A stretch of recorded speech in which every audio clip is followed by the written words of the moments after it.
যুবকরা যখন ঘুরে দাঁড়ায় পুরো দেশে ঘুরে দাঁড়াতে বাধ্য। যুবকরা যদি মাদকে জড়ায় দেশে মাদকের কারবার বিস্তৃত হবে, এটা যেমন স্বাভাবিক। যুবকরা যদি হারাম রিলেশনে জড়িয়ে যায় দেশের মধ্যে অশ্লীলতা বেহায়াপনা ছড়িয়ে পড়বে, এটা যেমনিভাবে স্বাভাবিক। এর চাইতে আরো বেশি স্বাভাবিক এবং এক চরম বাস্তবতা হলো যুবকরা যখন নিজেদেরকে আল্লাহর দ্বীনের জন্য উৎসর্গ করে দেয়, দ্বীনের জন্য বাঁচতেও জানে, দ্বীনের জন্য মরতেও জানে, এইরকম এক মানসিকতার অধিকারী যখন হয়ে যায়, তখন সেই জমিনে আল্লাহ তাআলা ইসলামকেও কায়েম করে দেন। আপনি নবীগণের জীবনীতেও দেখবেন যুবকরা কিভাবে তাদেরকে সাহায্য করেছেন, কিভাবে তাদের ডানে বামে সামনে পেছনে প্রাচীরের মতো দাঁড়িয়ে গিয়েছেন। আল্লাহর নবী যখন বদর যুদ্ধে যাওয়ার সংকল্প প্রকাশ করেছিলেন, তখনও তো সেই আনসারীদের এক যুবক সর্দার একথাই বলেছিল, ইয়া রাসূলুল্লাহ, আমরা আপনাকে মুসার জাতির মতো কথা বলবো না, সেই বনি ইসরাইলের মতো বলবো না। কামা কালাত বানু ইসরাইল লিমূসা ইযহাব আনতা ওয়া রাব্বুকা ফাকাতিলা ইন্না হাহুনা কাঈদুন। হে মুসা, তুমি যাও আর তোমার রব যাও, তোমরা দুজন মিলে গিয়ে কুফরি শক্তির বিরুদ্ধে লড়াই করো, আমরা তো এখানে বসে বসে তামাশা দেখব। আমরা কখনোই আপনাকে কথা বলবো না, বরং হে নবী, আপনি যদি আমাদেরকে বারকুল গিমাত পর্যন্ত নিয়ে যান, সেখানেও আমরা মার্চ করে চলে যাব। আপনি যদি আমাদেরকে সমুদ্রে ঝাঁপিয়ে পড়তে বলেন, তাও হাসি মুখে প্রয়োজনে সমুদ্র ঝাঁপিয়ে পড়ব।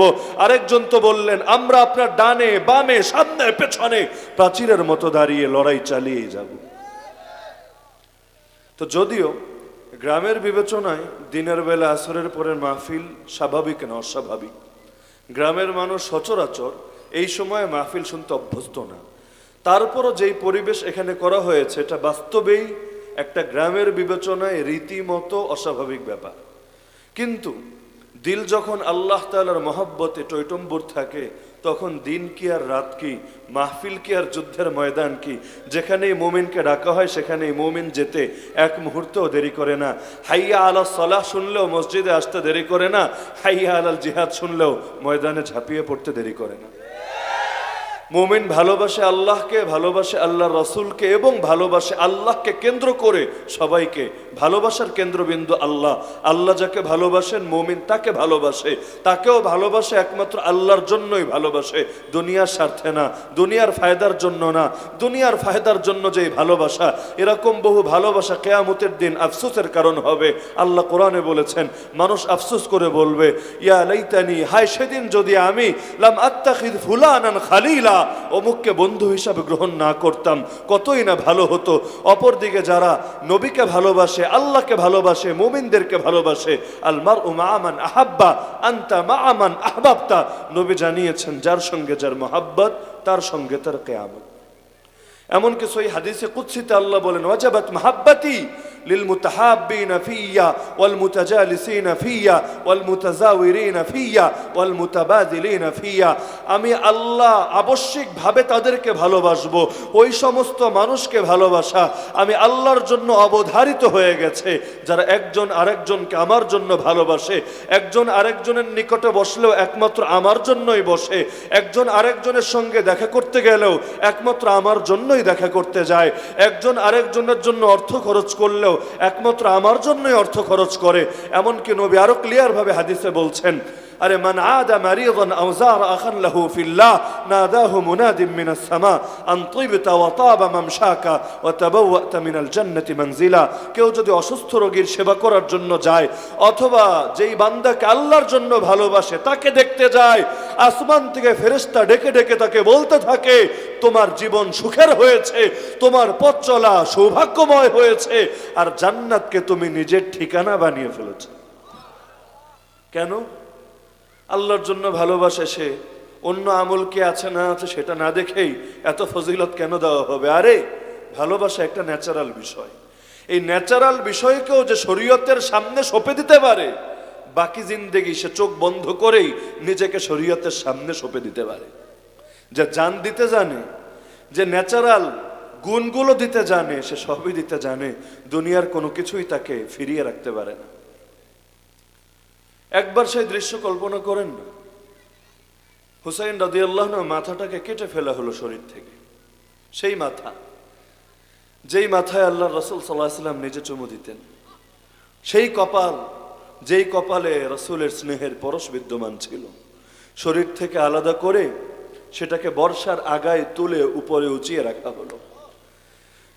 শিশুদেরকেও তো ছাড়া হয় নাই, কত শিশুও সেই ময়দানে শহীদ হলো। যুবকদের তো বাদই দেওয়া হয় নাই। একমাত্র আলী জাইনুল আবেদিন অসুস্থ ছিলেন, তাঁবুর ভিতর ছিলেন, তারে শুধু জানে বাঁচিয়ে রাখলো। বাকি সবাইরে তো সেখানে মেরে শেষ করলো। লাস্টে বাকি ছিল নারীরা। কোন নারী? আমাদের ঘরের নারী না, আহলু বাইতে রাসূলিল্লাহ, আল্লাহর রসুলের আহলে বাইতের সেই নারীরা, তাদেরকেও ঘর থেকে বের করা হলো। কি নির্যাতিতের এক জীবন! আল্লাহর রসুলের মেয়েরা, নাতিরা, পুতিরা তারা বন্দী হয়ে আছে দুনিয়ার এক জালেমের নিকট। কিন্তু এই পরিণতি তো আসতো না। জাস্ট যদি একটা বাক্য বলতেন, শুধু সারেন্ডার করতে রাজি হতেন যে ঠিক আছে আমাকে যেখানে নেওয়ার নিয়ে যাও, আমাকে বিন জিয়াদের কাছে নিবা, কোনো আপত্তি নাই। এক বাক্য বললেই তো শিশুও মরা লাগে না, যুবক শহীদ হওয়া লাগে না, নারীদেরকেও অন্যের হাতে বন্দী হওয়া লাগে না। আর নারী যখন বন্দী হয় কেউ তো জানে না তার পরিণতিতে কি হবে, কপালে তার কোন দুঃখ দুর্দশা নেমে আসবে। কিন্তু হক যখন এখানে প্রবেশ করে, হক কখনো আল্লাহ ছাড়া কারো সামনে মাথাও নত করতে দেয় না। দুনিয়ার মধ্যে নাপাক দুই রকম হয়, পেশাব পায়খানা নাপাক, মলমূত্র নাপাক, সবাই বুঝি আমরা। আপনার বাড়িতে যদি কোনো মেথর আসে, দেখতে পাচ্ছেন যে একটু আগে বাথরুম সাফাই করে এসেছে, সেফটি ট্যাঙ্কি পরিষ্কার করে এসেছে, গায়ে এখনো মলমূত্র লেগে আছে, দুর্গন্ধ। কিন্তু আপনার বাড়ি অনেক সুন্দর বাড়ি, ভিআইপি বাড়ি, এই বাড়িতে সবাই ঢুকতেও পারে না, ভিখারি আসলেও দূরে দাঁড়িয়ে ভিক্ষা চায়, সাহস হয় না। এত দামি বাড়ি কেমনে পা দেই আমি, কি বলে না না বলে। এমন বাড়িতে ঢোকার জন্য এসে হাজির হলো এরকম এক মেথর, পৃথিবীর কেউ ঢুকতে দিবে তাকে? আরে দিবে নাকি? কেন? গায়ে তার নাপাকি, দুর্গন্ধ আসছে, জায়গাটা বড় দামি জায়গা, বড় সম্মানী জায়গা। আপনার ঘরই হোক, আল্লাহর ঘর মসজিদই হোক, দিবেন না ঢুকতে? জায়গা যদি আরো দামি হয় দুনিয়ার বিবেচনায়, রাজপ্রাসাদ যেখানে রাজা থাকেন এমন জায়গায় গণভবনে গিয়ে হাজির হয়েছে, সেখানে সেই মেথর গিয়ে ঢুকবে? আরে ভালো মানুষও তো ঢুকতে পারে না, দলের লোকেরাও তো চাইলে ঢুকতে পারে না, কিসের মেথর আর টেথর? ওদেরকে তো দারোয়ান দূর থেকেই বিদায় করে দিবে। আমি আপনিও তো যাব একদিন আল্লাহর সামনে। জান্নাত থাকবে আমার আর আপনার মাঝখানে, একটা ব্যবধান শুধু থাকবে, ওপারে জান্নাত এপারে আপনি, একটা মাঠে দাঁড়ানো আপনি। জান্নাতে যেতে চাইলে একটা পোল পাড়ি দিলেই যেতে পারবেন, সেই পোলটার নাম পুল সিরাত। নিচে জাহান্নাম, দাউ দাউ করে আগুন জ্বলছে, কোন রকম পাড়ি দিতে পারলে জান্নাতে গিয়ে ঢুকে যাবেন আপনি। কিন্তু আপনার গায়ে ময়লা আর ময়লা, দুর্গন্ধ আর দুর্গন্ধ, আপনাকে ফেরেশতারা সেই জান্নাতে ঢুকতে দিবে? ফেরেশতারাই তো ইস্তেকবাল জানাবে, সালাম দিবে, সালামুন আলাইকুম বিমা সাবারতুম। আরে মুমিনরা, দুনিয়ায় বড় সবর করেছো, বড় কষ্ট করেছো, সব সবরের বিনিময়ে তোমাদের উপর শান্তি বর্ষিত হোক, সালাম সালাম, তাহিয়াতুহুম ফিহা সালাম। আরে জান্নাতেও একজন আরেকজনকে সম্ভাষণ জানাবে, হাই বলেও না, হ্যালো বলেও না, গুড মর্নিং বলেও না, একজন আরেকজনকে দিবে সালাম আর সালাম। ওয়াখিরু দাওয়াহুম আলহামদুলিল্লাহি রাব্বিল আলামিন, আর কথা শেষে থাকবে আলহামদুলিল্লাহি রাব্বিল আলামিন।